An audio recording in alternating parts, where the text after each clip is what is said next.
All right, welcome back, ladies and gentlemen. If you're up like at 3 in the morning watching this series, you saw that I totally botched the last one and I was too long-winded. No big surprise for the people who know me. And I hit the 5-minute limit and it cut me off. Uh-oh, things happen. Again, we're trying to see if we can do all this in one take. Just to show you, we're all human. We're going to make mistakes. Roll with it. What I'm going to be covering on this video is just a brief overview of the different apps that we're going to be using.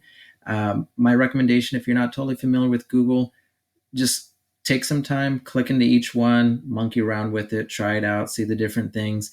And when in doubt, if you want to know the real nuts and bolts, nitty gritty, or down to the minutia, best thing to do is what I honestly do. Again, I'm not a tech wizard at all. I Google when I want to know things and I watch the YouTube videos on it. And that's how I've learned and come across. So there's going to be a lot of other people again on YouTube. They're going to have a lot better ideas and better explanations. If that works for you, by all means, check them out. There's tons of people who are smarter than me. So just real quick, running through the different things we'll be using. Google Docs, it's a kind of the counterpart to Microsoft Word. Basic editing, super simple, straightforward. You can change your fonts, the size, bold, italics, underline, coloring, all that great things, how you want it lined up. Straightforward, again, recommend if you're not familiar, play around with it just to see all the different features it has. Next thing that we'll be using throughout the course of this is Google Sheets. That's Google's counterpart to Excel. For basic functions and whatnot, works great. You can do all the charts and whatnot. If you really want to get to some crazy things like where you're running macros and more statistical analysis, Excel's still the better option. For doing that, on my work computer, I go between the two sheets when I have to share things out with colleagues. But if I really want to get into some more detail oriented or heavy lifting sort of things, I do actually download it to Excel, work within Excel, then re-upload it.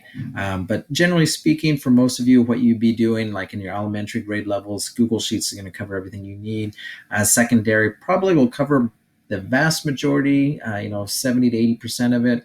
But again, it's just kind of, what works best for you all. Again, I just recommend check out other videos and kind of play around with it. The more you practice, just like anything, the easier it's going to be for you and understand the nuts and bolts of it. But again, you have all your basic functions in here.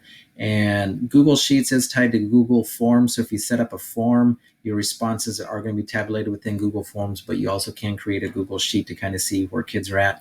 That's going to be more important later on, as you'll see. Coming back over here, the other thing that we'll be using is Google Slides throughout here. Very kind of bare bones counterpart to PowerPoint, but for the purpose of what we're going to be doing, through this series of videos and what we recommend for y'all to be pushing out to your kiddos, it's great. Again, the main reason why I recommend all these items is because it's cross-platform. So even if someone's not accessing it through Google Chrome on a laptop, they're using an Android tablet, iPad, whatever, works great. And that's the one advantage of using all these Google things. Again, just kind of recommend going around playing with it. You can change your themes, a lot more basic themes than what you can get in PowerPoint. But for the purpose of what we need to be doing, it is an excellent platform. The other items that we're going to be using throughout here, Google Forms. I use this for everything as much as possible. My admin team's gotten on board with this. We no longer do paper forms for our teachers or parents or students. It all is on Google Form. And again, populates all the things on the response page. And then you have the option, you can click here and create a spreadsheet that goes into it. So again, just recommend play with it.